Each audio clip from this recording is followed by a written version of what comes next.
예상 시가총액만 70조 원에 달하는 LG에너지솔루션 상장을 앞두고 하이힐드 펀드로 뭉칫돈이 유입되고 있습니다.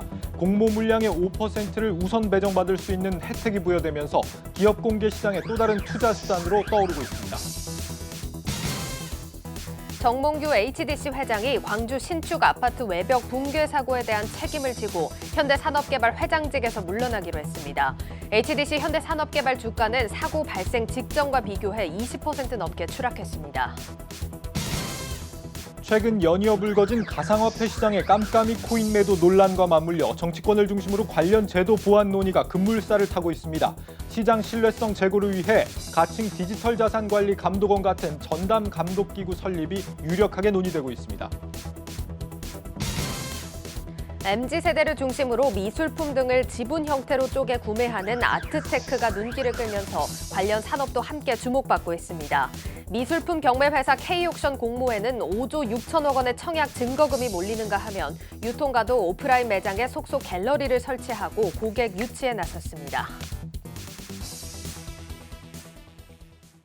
여러분 안녕하십니까? 대한민국 대표 투자 뉴스 뉴스플러스 시작합니다. 24일 코스닥에 상장하는 미술품 경매 기업 K옥션의 기대감이 커지고 있습니다. 국내 아트테크 시장이 1년 새 3배나 커질 정도로 돌풍을 일으키고 있기 때문인데 최근에는 백화점 업계까지 관련 시장에 대거 뛰어들고 나섰습니다. 박승환 기자입니다. 미술품 판매와 경매를 전문으로 하는 K옥션이 24일 코스닥에 상장합니다. 지난 12일과 13일 이틀간 진행된 공모주 청약 경쟁률은 1,408대 1. 증거금은 5조 6천억 원이 몰렸습니다. 상장을 통해 마련된 자금은 새로운 전시장을 짓고 국내외 미술품을 사들이는 데 사용됩니다. 지난 2008년 코스닥에 상장한 서울옥션과 이번에 상장하는 K옥션 두 회사가 차지하는 시장 점유율은 90.6%에 이릅니다. 최근 미술품 등 예술작품으로 재테크를 하는 아트테크에 대한 관심이 커지며 관련 시장이 폭발적으로 성장하고 있습니다. 실제로 지난해 국내 미술 경매 시장 규모는 이전해보다 3배 늘어난 3,242억 원을 기록하며 역대 최고 기록을 세웠습니다. 백화점들도 가세했습니다. 신세계가 가장 적극적인데 일찌감치 백화점 명품관에 그림을 전시한 데 이어 2020년 8월부터는 작품 판매도 시작했습니다. 이달 초에는 서울옥션에 280억 원을 투자했고 새해 첫 전시로 BTS를 활용한 갤러리도 선보였습니다. 현대백화점 판교점은 정기적으로 전시회를 여는가 하면 지난해 문을 연 롯데백화점 동탄점은 기둥과 벽면을 미디어 아트로 꾸몄습니다. 백화점의 경우 VIP 고객들의 미술품 구매가 늘어나고 있고 오프라인 매장에 미술관 기능을 더할 수 있는 점이 강점으로 꼽힙니다. 전문가들은 온라인 사이트나 모바일 앱 등 디지털 환경이 발전하면서 미술 투자가 대중화되고 전체 시장이 성장했다고 분석합니다. 미술 경매나 이런 것들도 이제는 굉장히 누구나 쉽게 한 번씩은 이렇게 트라이 해볼 수 있는 그런 식의 투자 상품으로서 이제 사람들에게 인식이 되고 있는 것 같아요. 그러니까 예전에는 정말 뭔가 큰 돈이 있어야 투자를 할 수 있는 거라고 생각을 했으면 그냥 최근엔 미술 거래의 핵심 미래 기술로 꼽히는 NFT를 적용하는 시도까지 더해지면서 개인 투자자는 물론 기업들의 관심도 커지고 있습니다. 한국경제TV 박승환입니다. 공모주 최대어 LG에너지솔루션 상장을 앞두고 뭉칫돈이 몰리는 펀드 상품이 있습니다. 바로 공모주 하이힐드 펀드인데 전체 공모주 물량의 5%를 우선 배정받을 수 있다는 게 강점으로 부각됩니다. 하지만 이 하이힐드 펀드는 고위험을 추구하는 상품이어서 리스크도 감안해야 합니다. 정희영 기자입니다. 국내 증시 사상 최대 규모의 IPO 되어 LG에너지솔루션 상장을 앞두고 공모주 펀드로 대규모 자금이 몰려들고 있습니다. 올해 들어 전체 공모주 펀드로는 4,484억 원이 순유입됐습니다. 월간 기준으로 지난해 10월 이후 매달 수천억 원씩 순유출되던 상황과는 대조적입니다. LG에너지솔루션이라는 초대형급 공모가 예정이 되면서 투자자들이 공모에 대한 관심이 늘어난 것 같고요. 이전에도 대형급 공모가 있을 때는 공모주 펀드로 자금 유입이 되는 양상이 좀 있었습니다. 특히 전체 공모주 펀드 가운데 하이힐드 채권을 편입하는 펀드의 자금 유입세가 도드라집니다. 하이힐드 펀드는 전체 자산의 45% 이상을 BBB 플러스 등급 이하 하이힐드 채권에 투자할 경우 공모주 배정 물량 가운데 5%를 우선 배정받을 수 있기 때문입니다. LG 에너지솔루션은 12조 8천억 원을 조달하는데 이 중 5%인 6,400억 원을 하이힐드 펀드가 가져갑니다. 이에 실제 전체 공모주 펀드 가운데 자금 유입 상위 3개 상품 모두 하이힐드 펀드로 올해 들어 이 3개 상품으로만 1,852억 원이 순유입됐습니다. 코스피의 큰 종목들이 상장을 많이 하게 되면 유리한 펀드입니다. LG 에너지 솔루션이 6,400억 정도 하이힐드 펀드들이 나눠서 받게 되니까 큰 메리트가 있고요. 올해는 LG 에너지 솔루션뿐만 아니라 현대 엔지니어링이라든가 추후에도 계속 큰 딜들이 많이 있기 때문에 하이힐드 펀드가 수익률을 좀 쌓는 데는 좀 더 유리할 것 같습니다. 다만 요즘과 같은 금리 상승기에는 자금 조달에 어려움을 겪는 기업이 생길 수 있는 만큼 펀드가 어떤 하이힐드 채권을 편입하고 있는지 면밀히 살펴볼 필요가 있습니다. 하이힐드 채권은 신용등급이 BBB 플러스 이하인 채권인 만큼 금리 상승기에 신용 리스크가 발생한다면 펀드 내에서 공모주 수익률이 희석될 수 있기 때문입니다. 한국경제TV 정희영입니다. 네, LG 에너지 솔루션 상장을 앞두고 관련 공모주 펀드로 자금이 몰리고 있다는 소식 전해드렸는데요. 이 LG 에너지 솔루션 못지않게 모 회사인 LG화학 주가 흐름에 대해서도 관심이 큰 상황입니다. 증권부 박혜린 기자와 자세한 얘기 나눠보겠습니다. 네, 박 기자 먼저 LG 에너지 솔루션 얘기부터 좀 나눠볼 텐데 일경이라는 처음 보는 네. 단위를 또 우리가 확인을 해봤습니다. 영향이 클 것 같죠? 네, 맞습니다. 이 LG 에너지 솔루션은 내일부터 이틀간 일반 청약에 돌입을 해야 되는데 뚜껑을 열어보기도 전에 청약 열기를 실감할 수 있었습니다. 이미 기관 수요 예측에서 전례 없는 기록들을 세운 건데요. 경쟁률은 2023대 1을 기록해 유가증권 시장 IPO 역사상 최고 기록을 새로 썼고 주문액은 무려 일경 5천조 원을 넘겨 사상 처음으로 경단위를 기록하기도 했습니다. 뜨거운 인기에 힘입어 공모가는 희망 범위 상단인 30만 원으로 결정됐습니다. 예, 뭐 기관 수요 예측도 그렇지만 일반 청약에서도 기록을 쓸 것 같다 이런 생각이 드는데 벌써 하루 앞입니다. 체크 포인트들이 있다면서요? 네, 어떤 증권사를 통해 청약할지가 굉장히 고민되실 겁니다. 예. 투자자는 총 7개의 선택지를 받게 되는데요. 증권사별 물량을 정리해봤습니다. 이 중 단 한 곳의 증권사를 통해서만 신청을 할 수 있으니까 마지막까지 경쟁률 살펴보시고 가장 경쟁률 낮은 증권사 노려보셔야겠습니다. 유념하셔야 할 점은 이중 대신증권과 신영, 하이투자증권 등은 오늘까지 계좌를 개설한 분들에 한해 청약을 할 수 있습니다.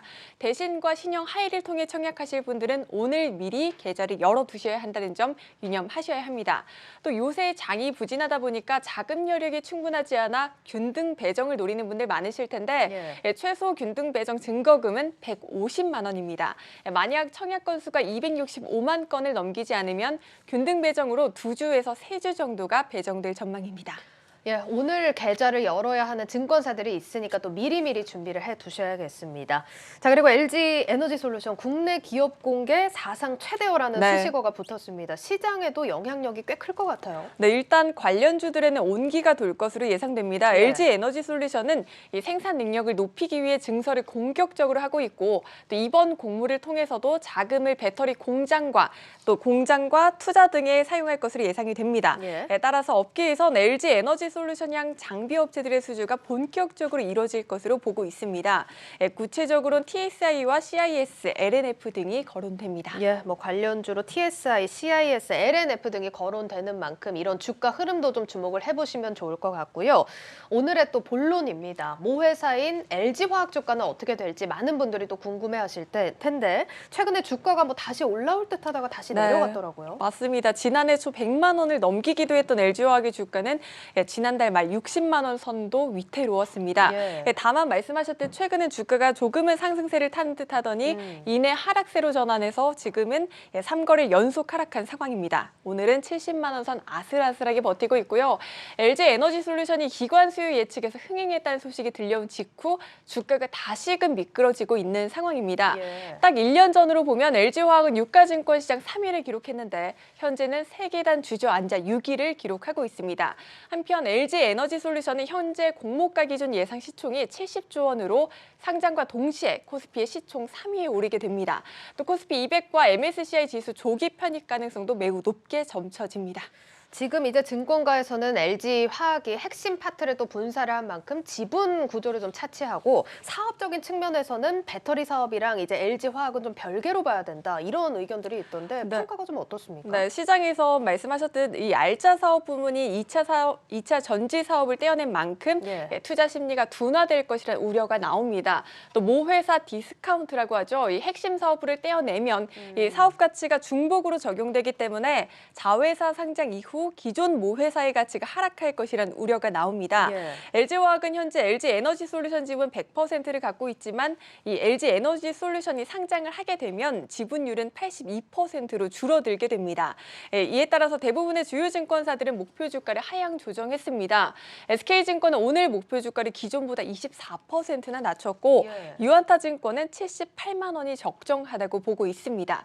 LG에너지솔루션의 지분율 하락과 함께 석유화학 산업 또한 하락 사이클에 진입할 것으로 분석하고 있기 때문입니다. 또 LG에너지솔루션이 상장 후 액티브 자금뿐 아니라 이 패시브 자금 또한 이동할 것으로 예상되면서 LG화학의 주가 변동성은 당분간 확대될 것이라고 보고 있습니다. 또 하이투자증권은 약 1개월에서 2개월까지는 LG화학에 대해 보수적으로 접근해야 한다고 조언하고 있기도 합니다. 정확히 1년 전에 100만 원을 넘기기도 한 LG화학인데 지금 70만 원입니다. 사실 이것도 앞서서 살펴봤지만 좀 회복을 한 수준인데 네. 주가에 대한 평가는 어떻습니까? 예, 개인 투자자들은 올 들어 단 하루도 빼지 않고 LG화학을 팔아치우고 있는데요. 예. 지난 14일 기준으로 보면 유가증권 시장에서 공매도 거래 대금이 가장 많은 종목 2위가 LG화학입니다. 네, 공매도 비중은 현재 13.38%에 달하고요. 예. 그만큼 LG화학의 주가 하락에 베팅하는 자금이 꽤나 많은 겁니다. 다만 미래가 반드시 어두운 것만은 아닙니다. 이 LG에너지솔루션이 이번 수요 예측에서 큰 인기를 끌었던 요인 중 하나가 기업 가치가 저평가됐다는 점인데요.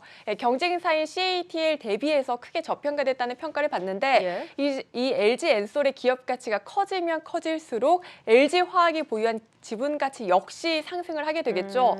현대차증권은 LG에너지솔루션이 CATL 대비 할인받은 이유가 점차 사라지면서 LG화학의 추가적인 상승 여력이 발생할 것이라고 분석했습니다. 또 LG화학이 이번 상장 과정에서 구주 매출을 통해 약 2조 5천억 원이나 되는 현금을 확보하게 되는데 이를 어떻게 활용할지도 주목되는 포인트입니다.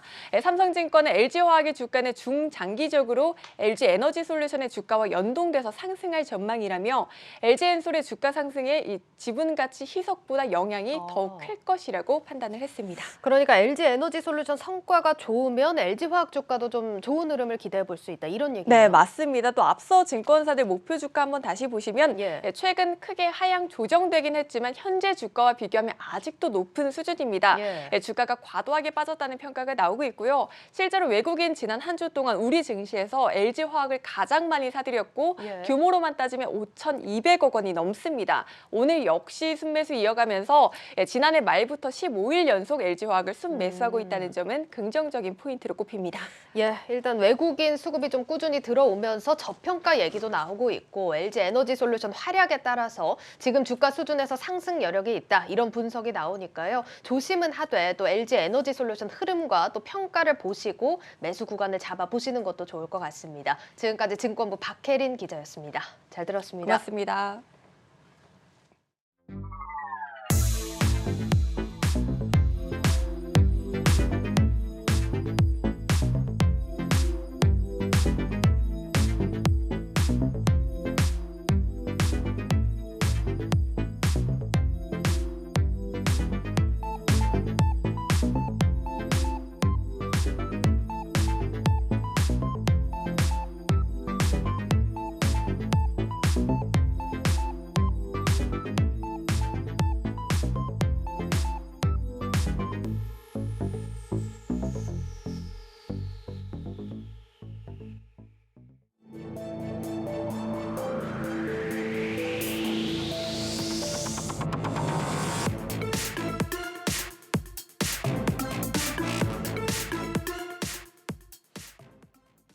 광주 아파트 붕괴 사고와 관련해 오늘 정몽규 HDC그룹 회장이 대국민 사죄를 하고 이 회장직에서 물러났습니다.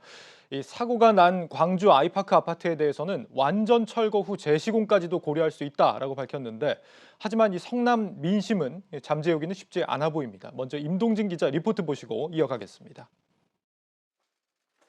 광주 아이파크 외벽 붕괴 사고 이후 6일 만에 공식 석상에 나타난 정몽규 HDC그룹 회장.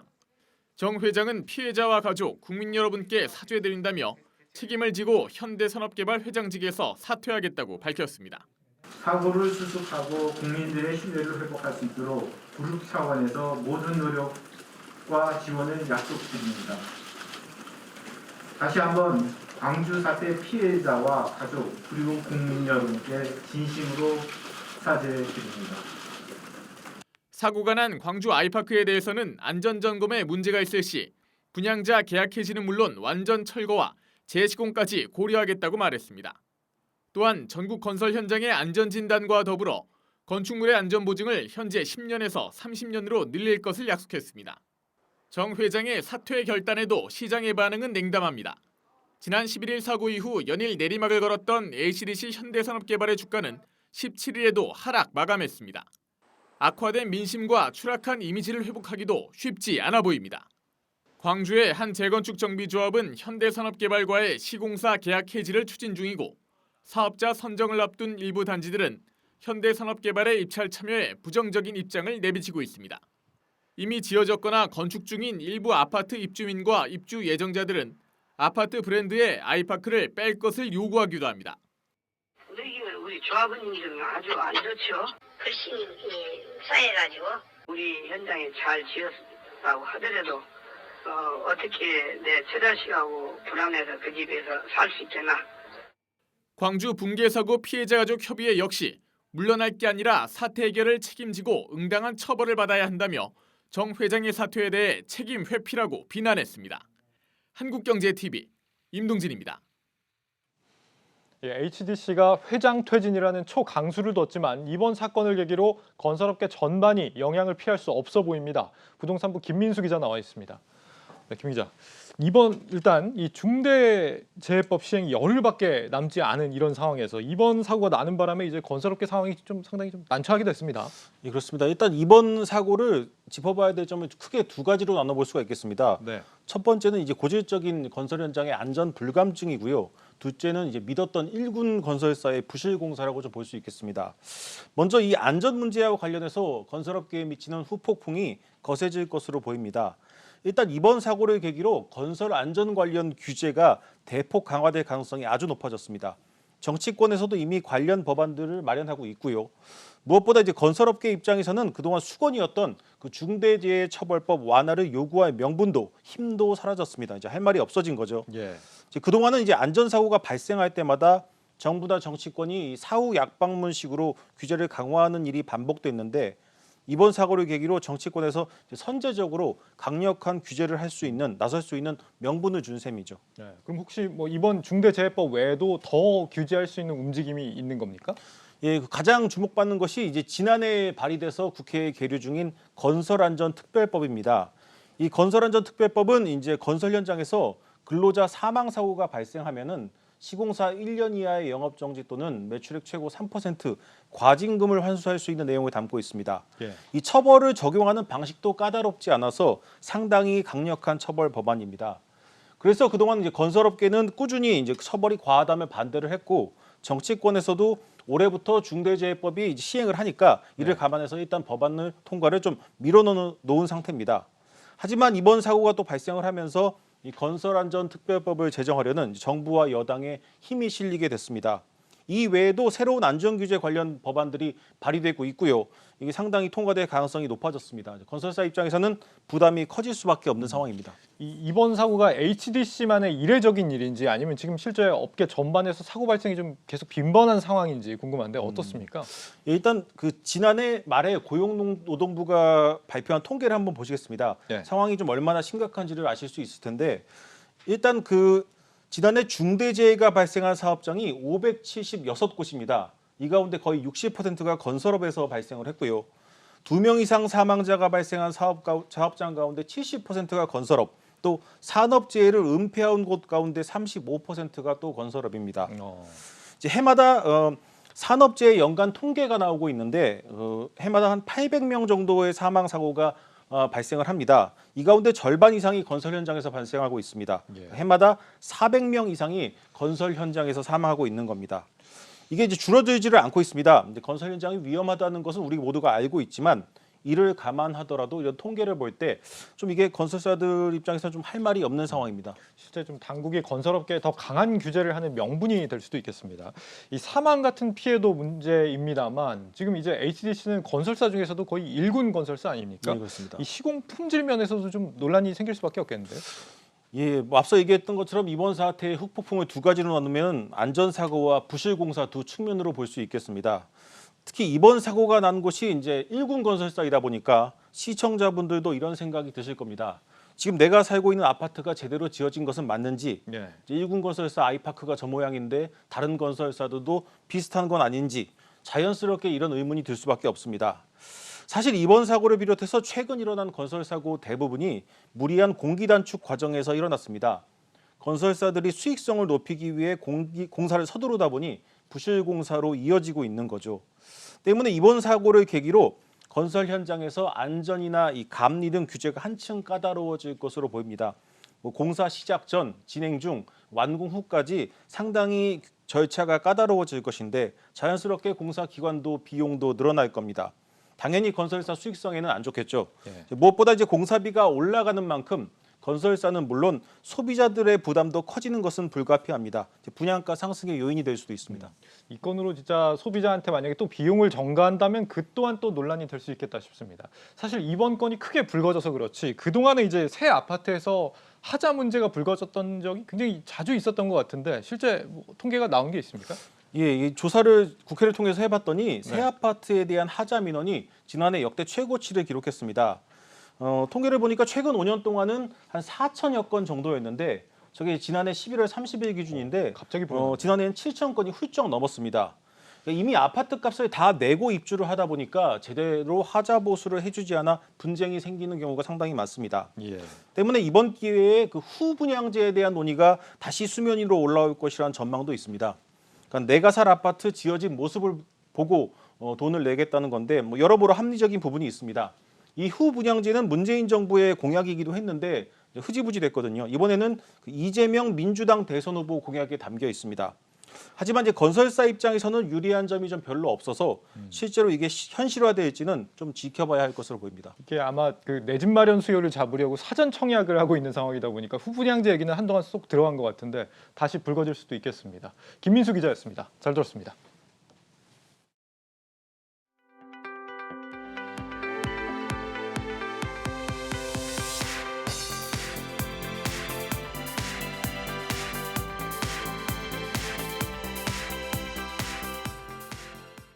현대중공업그룹의 조선부문 중간 지주사인 한국조선해양이 선박 5척을 수주하는 데 성공했습니다. 수주액은 전체 5,110억 원 규모입니다.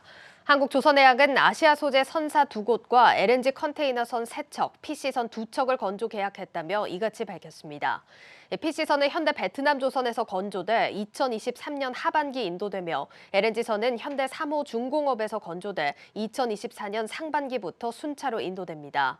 한국조선해양 관계자는 연초부터 다양한 선종에 걸쳐 문의가 이어지고 있다며 앞선 기술력을 바탕으로 고품질의 선박을 건조해 고객 만족도를 높여나갈 것이라고 말했습니다. 올해 자동차 판매가 작년보다 크게 늘고 신차값은 대폭 인상될 것이라는 전망이 나왔습니다.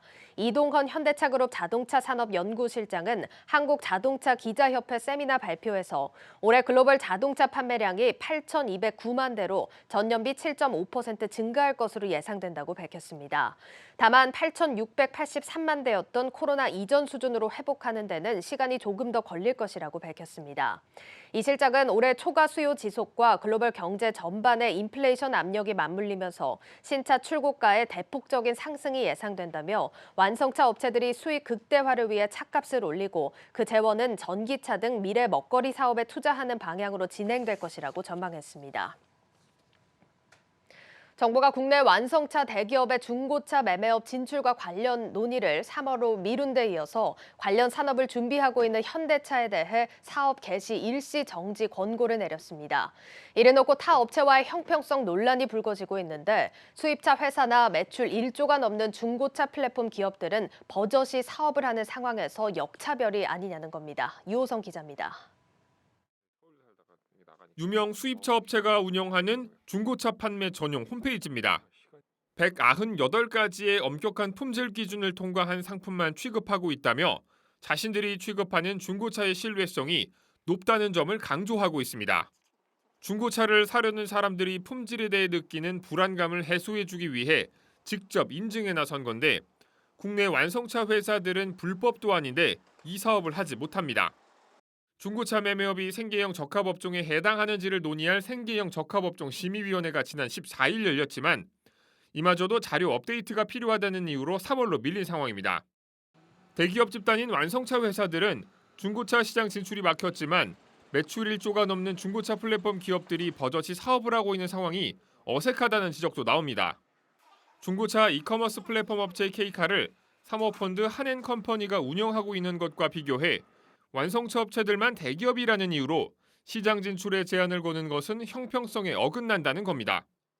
물론 현재도 자동차 제조부터 판매까지 담당하는 완성차 회사들이 중고차 시장에 진출하게 된다면 자동차 밸류체인 전 주기를 장악하게 될 우려가 있어 독과점 논란을 피할 순 없지만 연간 판매 대수나 연식 제한 등을 통해 완성차 업체들의 독식을 막는 동시에 시장 진출을 위한 길을 열어 중고차 시장을 정화하려는 노력까지 막아선 안 된다는 주장도 제기되고 있습니다.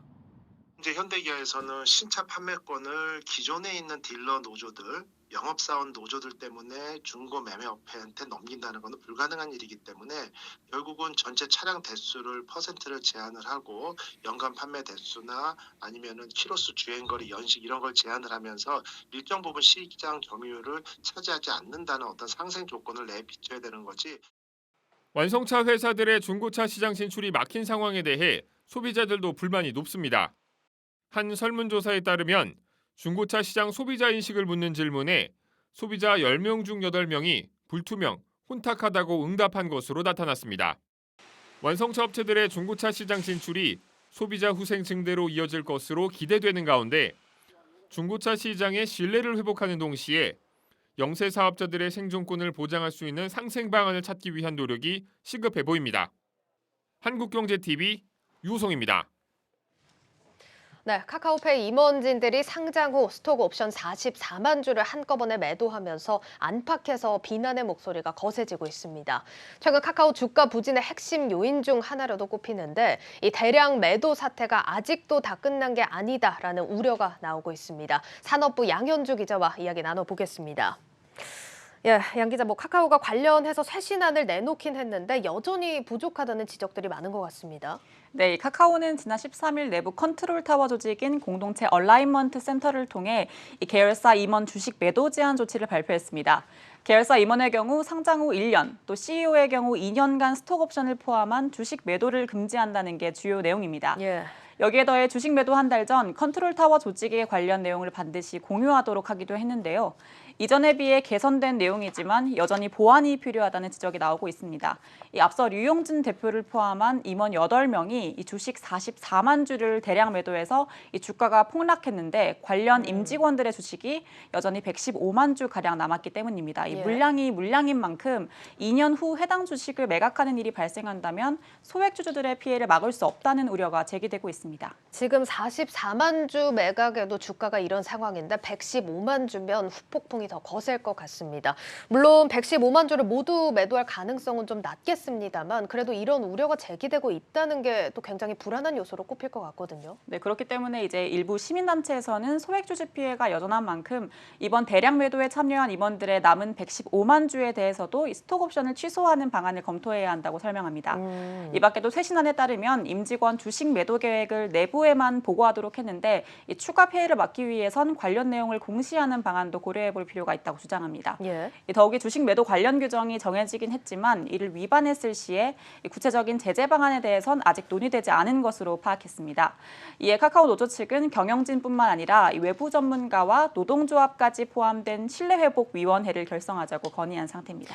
사실 뭐 관대한 입장에서 보자면 스톡옵션 행사라는 건 어느 기업에나 존재하는 일이잖아요. 그런데 카카오에만 좀 유독 이렇게 또 엄격한 잣대가 좀 들이대는 게 이게 좀 근본적인 이유가 있다면서요? 네, 사실 전문가들의 주요 경영진의 먹튀 논란이 이 도덕적 해이에 더해 쪼개기 상장 구조가 한몫했다고 분석을 하고 있습니다. 예. 카카오의 경우에 그동안 카카오뱅크, 또 카카오페이 등 주요 자회사를 쪼개 상장해 왔는데 이 과정에서 임원들이 막대한 상장 차익을 누릴 수 있게 된 겁니다. 더욱이 물적 분할로 기존 소수주주들의 지분 가치가 희석되는 형태라 성장의 과실을 주주와 나눠 갖는 것이 아닌 일부 임원에게만 쏠리도록 하고 있어 비판의 목소리는 더욱 커지고 있습니다. 이러한 여론을 의식해 카카오는 카카오 모빌리티, 카카오 엔터테인먼트 등 자회사 상장을 전면 재검토하겠다는 입장입니다. 그런데 사실 이런 스톡 옵션 논란이 앞으로 다른 상장 기업에서도 얼마든지 나타날 수 있는 문제 아닙니까? 네, 그렇습니다. 사실 스톡 옵션이라는 것 자체가 인재 확보와 성장 전략의 수단으로 많은 기업들이 활용하고 있는 상태죠. 예. 카카오와 마찬가지로 상장 후 매도 제한 기준이 있는 곳은 사실 많지 않습니다. 당장 상장 이슈는 없지만 양대 플랫폼 기업인 네이버 역시도 스톡 옵션 매도 제한 기준은 따로 없습니다. IT 기업뿐만 아니라 이 바이오 기업들도 스톡 옵션을 적극 활용하고 있는데요. 더욱이 올해 20여 개의 바이오 기업이 IPO를 예고하면서 이 대규모 스톡 옵션 행사가 또 한 번 예상되고 있는 상황입니다. 예, 뭐 말씀해 주셨다시피 스톡 옵션이라는 게 인재 확보라든지 기업의 성장 측면에서 활용이 많이 되고 있습니다. 그래서 일각에서는 이 스톡 옵션 행사가 개인의 자유에 맡길 문제지 이렇게 외부에서 잣대를 들이대는 게 맞냐 하는 시각도 있습니다. 사실 뭐 기업의 도덕적 측면의 문제 아닙니까, 이게? 사실 뭐 개인의 도덕적 해이로만 볼 수도 있지만 예. 볼 수만 없는 게 스톡옵션 대량 매도 자체가 개인을 넘어서 이 주주 또 기업의 지속 가능한 성장에도 지금 지대한 영향을 주고 있는 상황입니다. 앞서 카카오 먹튀 사례에서 보셨듯이 주가뿐만 아니라 혁신 플랫폼 기업이라는 카카오의 ESG 평가에도 영향을 미칠 수 있다는 분석이 나오고 있는데요. 이 때문에 기업이 장기적 미래를 위해 자체적인 개선이 요구되는 상황입니다. 다만 스톡옵션 자체가 개인 재산권적인 성격이 있는 만큼 국회의 법률 제정에 대한 또 다른 부작용이 우려돼 신중한 접근은 필요해 보입니다. 전문가들은 스톡옵션의 본질 자체가 주주와 임원의 이해관계를 일치시켜 또 기업 성장을 독려하기 위한 것인 만큼 스톡옵션 보유 주식 기간에 대한 세부 가이드라인을 정비할 필요는 있다고 설명합니다. 관련 내용은 김우찬 고려대학교 경영학부 교수 인터뷰 들어보겠습니다. 기본적으로 스톡옵션을 주는 거는 인센티브를 제공해서 그 회사에 이제 재직하도록 유인을 제공하는 거가 하나고, 사실 두 번째가 더 중요한 이유인데, 그 임원의 경제적인 이해관계와 그 회사 주주의 이해관계를 일치시키는 건데, 그러려면 주식을 보유를 하고 있어야 되는 거거든요. 그 의무 보유 기간이 1년 또는 2년이다. 그러면 그 이후에는 주식을 다 팔아도 된다는 얘기인데, 그러면 주식을 보유하고 있지 않은 임원이 되기 때문에 이해관계 일치가 없는 거거든요. 1년, 2년 너무 짧아요, 사실. 예를 들어서 2년의 의무 보유 기간을 설정하고 난 다음에 그 이후에는 한꺼번에 팔 수 있는 게 아니고 매년 20%씩만 팔 수 있도록 한다든지, 회사마다 아주 다양합니다. 회사마다 각자의 방침이 다르다 이렇게 좀 설명을 들어봤는데, 들어보면 스톡옵션 종류가 생각보다 더 많다는 생각도 듭니다. 근데 사실 이제 국내에서 스톡옵션이라고 생각을 하면 예. 특정 시점에 모든 주식을 매도 가능한 걸 스톡옵션이라고 생각을 하실 텐데요. 예. 스톡옵션에 이 다양한 형태의 조건을 부여할 수 있습니다. 표를 보시면 일시 효력과 고정 비율 효력, 또 변동 비율 효력, 성과 연동 효력 발생 4가지 종류가 있는데요. 예. 전문가들은 회사가 스톡옵션의 장기간 보유를 유도하거나 또 행사 수량과 성과를 직접적으로 연동하는 등의 조건을 부여하는 걸 장려하고 있습니다. 이 해당 조건들이 단기 주가 부양을 위한 외형 위주 경영, 또 위험도 높은 투자 등 무리한 경영을 방지할 수 있기 때문입니다.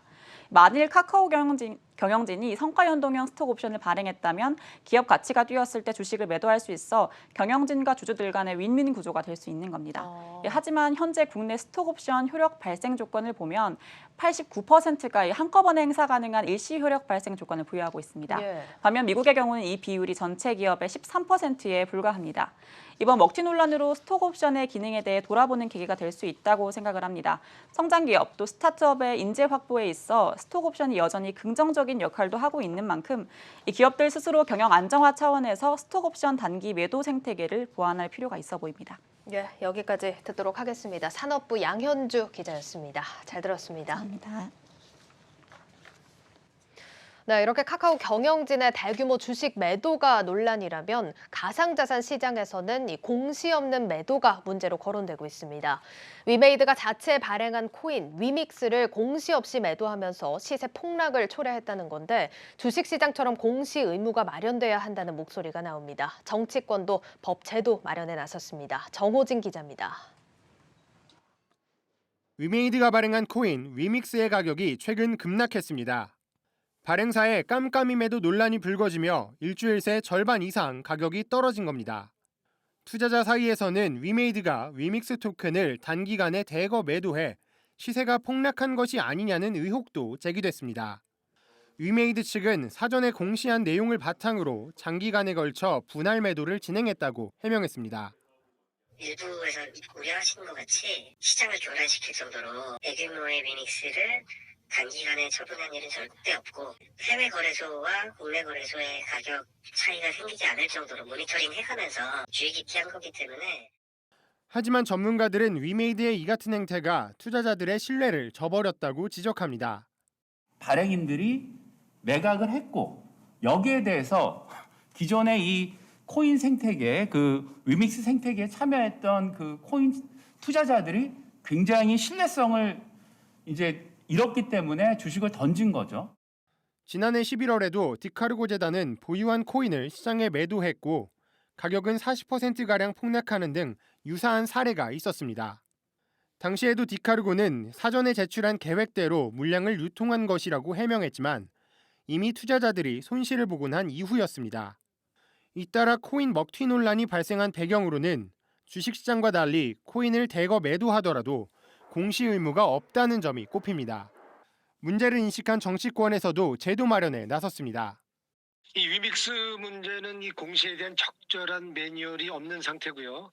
아무도 책임을 지지 않는 현행 구조가 만들어낸 참사를 할 수 있겠고요. 실질적인 감독 기구를 만들 생각입니다. 이 대선이 끝나는 대로 정부 조직 개편안에 반영될 수 있도록 철저히 준비해 가겠습니다. 업계에서도 시장의 건강한 발전을 위해 일정 수준의 의무가 마련돼야 한다는 점에는 동의하는 분위기입니다. 계속 그런 문제가 좀 불거지고 있는 상황이기 때문에 산업 발전을 위한 이런 제도 정도는 계속 만들어지는 게 좋을 것 같아요. 이번 위메이드 논란으로 재조명된 가상자산 시장의 공시 의무화 제도가 투자자 보호를 위한 실효적인 대책이 될 수 있을지 주목됩니다. 한국경제TV 정호진입니다.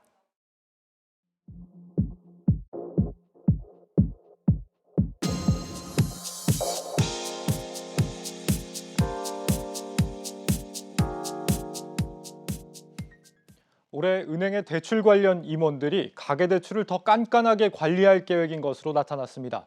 대출을 갚지 못하는 가계가 늘어날 거라는 우려 때문인데 빚 부담을 정부로 떠넘기는 도덕적 해이가 나오지 않도록 대비가 필요해 보입니다. 강미선 기자입니다.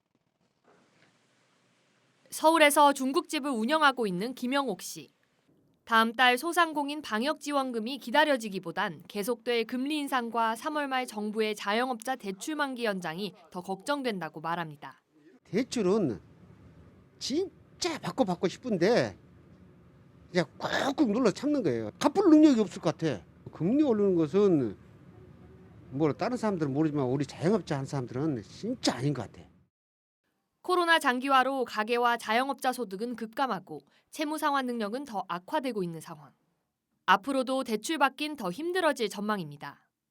연초부터 금융당국 수장들의 가계비 총량 관리 강조와 함께 은행들이 계속 깐깐한 대출 관리에 나설 것으로 예상되면서입니다.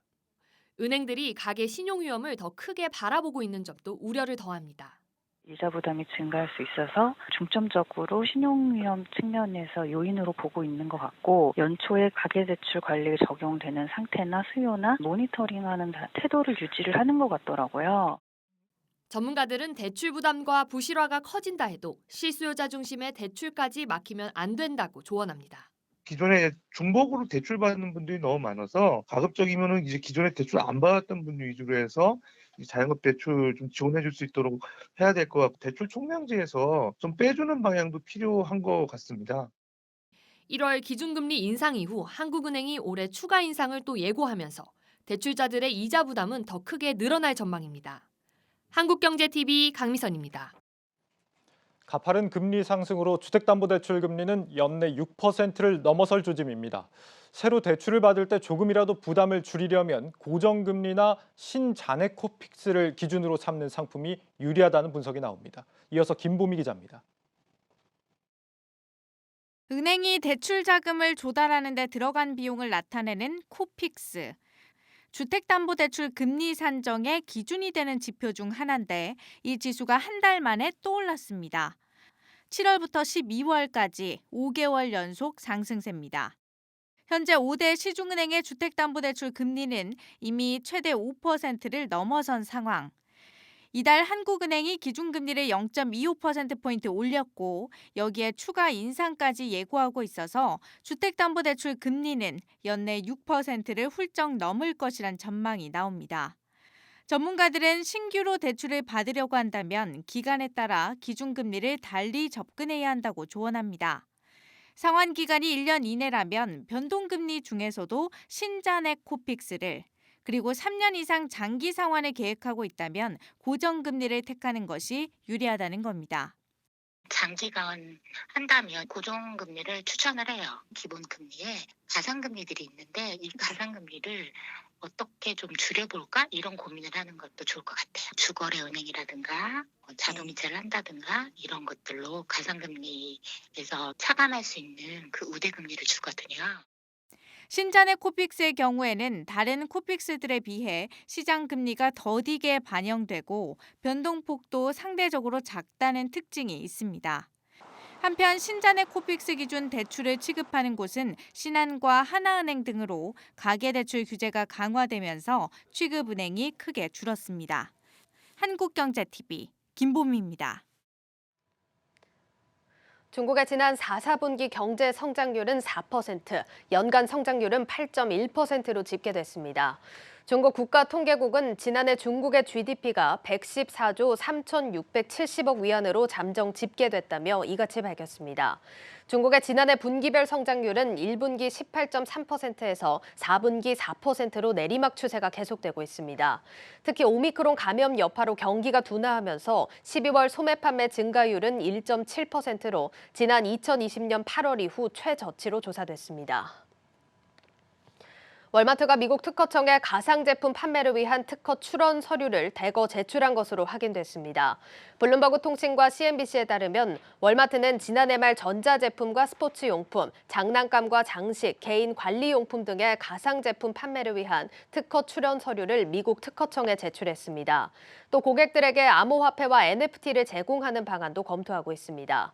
월마트는 미래의 쇼핑 경험을 바꿀 수 있는 신기술과 관련해 지속적인 연구를 하고 있다며 혁신 프로세스의 일부로 상표 출원을 일상적으로 제출한다는 점은 주목할 가치가 있다고 강조했습니다. 이번 조치와 관련해 블룸버그는 가상 상품을 만들어 팔기 위한 의도라며 메타버스에서 고객들을 만날 수 있는 새로운 발판을 마련했다고 평가했습니다.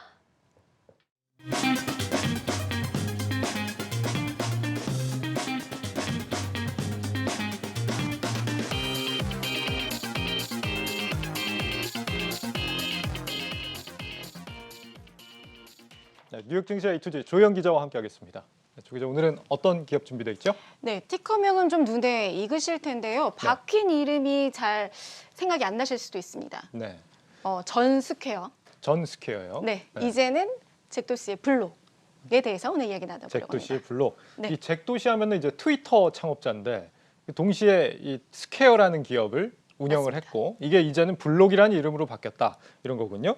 트위터 CEO를 내려놓은 지는 오래 안 됐죠? 지난해 말이었나요? 네, 11월 말이었는데요. 네. 좀 갑작스럽긴 했죠. 이전에 뭐 헤지펀드인 엘리엇에서 사퇴하라라는 압박에도 불구하고 자리에서 내려오지 않았는데 아무도 예상하지 못한 시점에 트위터를 내려왔습니다. 이때 뭐 트위터가 이제 창업자를 벗어나서 새로운 단계로 갈 준비가 돼 있다라고 밝혔었는데요. 이것을 발표한 지 단 이틀 뒤에 어떻게 보면 이제 스퀘어의 이름이 블록으로 바뀌었습니다. 그러니까 사퇴의 이유가 스퀘어에 집중하기 위해서였는데 사퀘어도 이제 블록체인, 암호화폐에 집중하겠다라는 것을 밝힌 셈이 되었죠. 네, 저는 스퀘어 블록 다 이제 사각형이란 뜻이라서 잭도 씨가 이제 사각형을 좋아하나 보다 이런 줄 알았는데 제가 미처 생각하지 못한 블록이었군요. 네, 이 블록 전 스퀘어라는 회사 어떤 회사인지도 궁금한데 네. 이 카드 간편 결제 기업이라고요? 맞습니다. 그 배달하면 이렇게 핸드폰 이어폰 단자에 꽂아서 쉽게 간편 결제할 수 있는 거 이제 많은 분들이 아실 텐데요. 사실 예. 이것을 2009년에 처음 내놓은 것이 바로 이 스퀘어였습니다. 잭도 씨가 트위터에서 2008년에 쫓겨난 다음에 세웠던 스타트업인데요. 이 신용카드 결제 기계를 아주 작고 예쁘게 그리고 운용 프로세스도 아주 단순하게 만들면서 카드 결제 시장의 폭을 넓혔습니다. 여기에다가 수수료도 기존 카드 회사들은 매출 규모가 작으면 작을수록 높아지는 수수료율 체계를 갖고 있었는데 누구에게나 동일하게 받는 낮은 수수료를 택하면서 회사가 빠르게 성장을 했습니다. 이후에는 소상공인을 위한 포스 그리고 고객 제품 관리 소프트웨어, 배달, 픽업 서비스 등 다양한 걸 내놓으면서 소상공인 에코시스템으로 이제 확대를 하고 있고요. 이제 두 번째 캐시카우가 P2P 송금 앱인 캐시앱입니다. 그러니까 이제 국내 카카오페이나 토스의 서비스 형태가 캐시앱을 벤치마크했다고 볼 수 있는데 여기에 대출이라든지 주식 투자 그리고 비트코인 투자까지 금융 기능을 탑재하면서 아주 많은 사람들의 사랑을 받았고요.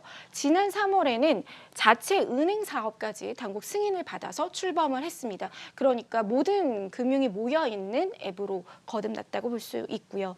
여기에 8월 후불 결제 핀테크 기업인 애프터페이를 인수를 했는데 최종 인수는 이번 1분기에 마무리됩니다. 그래서 요즘 미국 시장, 글로벌 시장을 뒤흔드는 게 Buy Now, Pay Later 후불 결제 시스템인데요. 그야말로 결제부터 저축, 투자, 대출 그리고 카드까지, 신용카드까지 원스톱 금융 서비스를 구축하는 슈퍼 앱으로 거듭날 것이라는 분석이 나오고 있습니다. 이름을 스퀘어에서 블록으로 바꾼 거는 이제 네. 블록체인 기업으로 거듭나겠다 이런 의미일까요? 그렇습니다. 그러니까 앞서 캐시앱이 좀 어떻게 보면 기존의 금융을 핀테크로 옮겨왔다고 보면 블록의 사명 변경은 암호화폐에 대한 탈중앙화된 금융 서비스 그리고 탈중앙적인 금융 생태계를 구축하겠다는 블록의 어떤 목표에 있습니다. 잭도 씨가 이전 어닝콜에서 블록의 사업 목표를 이렇게 밝혔는데요. 우리의 목표는 비트코인이 전 세계에서 통용되는 고유의 인터넷 화폐로 자리 잡을 수 있게 하는 것이다. 인터넷 기축 통화가 되게 하는데 모든 힘을 쏟겠다. 그래서 비트코인으로 결제하고 송금하는 세상을 만들겠다라고 밝힌 바 있는데요. 이미 이제 캐시앱을 통해서 비트코인 판매도 하고 있고요. 그다음에 비트코인 무료 송금, 그다음에 아주 수수료가 낮은 결제. 그래서 비트코인을 이용한 디파이 서비스, 저비용 고효율의 금융 서비스를 선제적으로 내놓고 있습니다. 그러다 보니까 비트코인 이용자의 선점 효과가 컸고요. 최근에는 자신이 비트코인을 갖고 있지 않더라도 다른 사람에게 선물할 수 있는 서비스까지 출시를 했습니다. 또 하나 이제 흥미로운 점이 있다면 이번 코로나 팬데믹 기간에 미국에서도 엄청난 규모의 재난지원금과 또 실업급여가 풀렸는데요. 은행 계좌가 없는 사람들이 많았습니다. 이 이유가 미국에서는 은행 계좌를 유지하려면 매달 한 12불, 그러니까 10,000원이 넘는 돈을 내야 하거든요. 아니면 이제 최소 금액 기준이 있는데 그걸 맞추지 못하는 사람들이 계좌가 없습니다. 그래서 이들이 캐시앱으로 지원금을 받으면서 가입자 수가 기하급수적으로 늘었고요. 여기에 그 풀린 돈이 주식이나 코인 거래로 많이 넘어갔죠. 그러면서 캐시앱의 연간 사용자 수가 7천만 명으로 아주 기하급수적으로 늘었습니다. 지난해 미국 금융앱 부문 다운로드 1위를 차지하기도 했습니다. 그래서 근데 여기에 또 하나 더할 것이 최근 가장 시장이 주목한 뉴스는 블록이 비트코인 채굴 사업까지 진출한다는 내용입니다. 채굴 사업이요? 네. 그러니까 직접 채굴을 한다는 겁니까? 아니면은 뭐 어떤 의미입니까? 그러니까 어느 누구든 편하게 집에서 비트코인을 채굴할 수 있는 시스템을 만들겠다라는 거거든요. 네. 그래서 실제로 스퀘어 시절부터 아주 오랜 기간 동안 이 비트코인을 대중화할 수 있는, 채굴을 대중화할 수 있는 프로그램을 수면 아래서 진행을 해왔는데 드디어 공식적으로 발표했습니다. 지난 14일이었는데요. 잭도 씨가 트위터를 통해서 우리는 공식적으로 개방형 비트코인 마이닝 시스템을 구축하고 있다라고 밝혔습니다.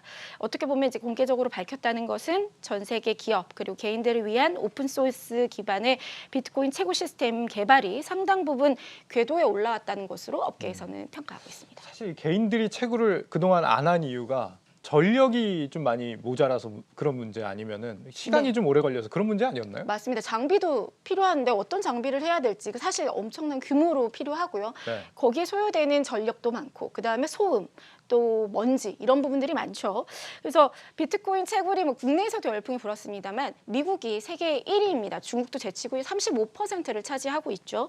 하지만 여전히 일반인들이 집에서 비트코인을 채굴하기에는 뭐 이렇게 효율이 나오지가 않는데요. 기술도 어렵고 채굴 장비 구축부터 운영까지 정말 넘어야 할 산들이 많습니다. 그런데 잭도 씨가 비트코인의 매력이라고 하는 것, 그러니까 블록의 방향성에서 가장 중요하게 강조하는 부분이 이 바로 탈중앙화, 디센트럴라이즈라는 부분인데요. 그러니까 비트코인의 핵심이 어느 조직도 아니고 개인도 통제할 수 없다는 것인데 채굴은 너무 일부 업체에게 중앙화되어 있다라는 이 문제점을 계속적으로 제기해 왔습니다. 그래서 이 기술 개발이 시작됐고요. 현재 암호화폐 채굴에서 해결해야 될 문제는 앞서 말씀하신 뭐 높은 전력 소모도 있고 발열, 먼지, 소음 등입니다. 그래서 집에서 사용 가능하도록 조용하고 저렴한 어떤 비트코인 채굴 장비를 개발하고 또 시스템적인 부분에서도 오픈 소스를 공유하겠다라고 했습니다. 그래서 성공만 한다면 이 블록체인 채굴 산업을 재편할 수 있는 새로운 게임 체인저가 될 전망입니다. 네, 가상자산 시장의 새로운 붐일 수도 있겠다 싶습니다. 이 시장에서는 그렇다면 이 블록의 움직임 어떻게 평가를 하고 있어요? 먼저 주가를 보면요. 안타깝게도 시장에서 주가는 52주 친저가까지 내려갔습니다. 예. 좀 많이 떨어졌고요.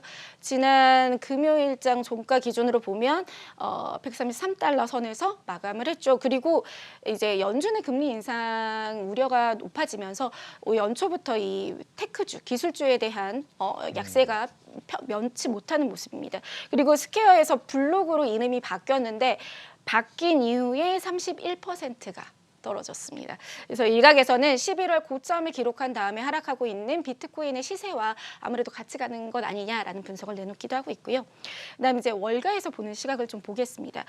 먼저 도이치뱅크와 키뱅크에서는 각각 330달러, 300달러였던 기존의 목표가를 200달러 초반대로 낮췄습니다. 앞으로 테크주, 기술주들의 약세를 좀 이제 두고 봐야 할 것이다라는 말을 내놓았고요. 다만 이제 월가 리포트를 내놓은 증권사들을 모두 모아보면 18개사에서 매수를 추천하고 있고 10개사에서 유지를 얘기하고 있습니다. 매수가 우위이고 목표가가 평균 265달러, 그러니까 현재가보다는 2배 수준이고 최고가까지는 360달러까지 제시하고 있습니다. 최근 투자 대가인 조엘 그린블렛 역시 자신의 원래 포트폴리오에 블록을 넣겠다라는 이야기를 하면서 시장의 이목을 끈 바 있습니다. 조 기자가 들고 오면 항상 뜬다는 법칙이 있기 때문에 다시 또 고개를 들지 좀 기대를 해봐야겠습니다. 조영 기자였습니다. 잘 들었습니다.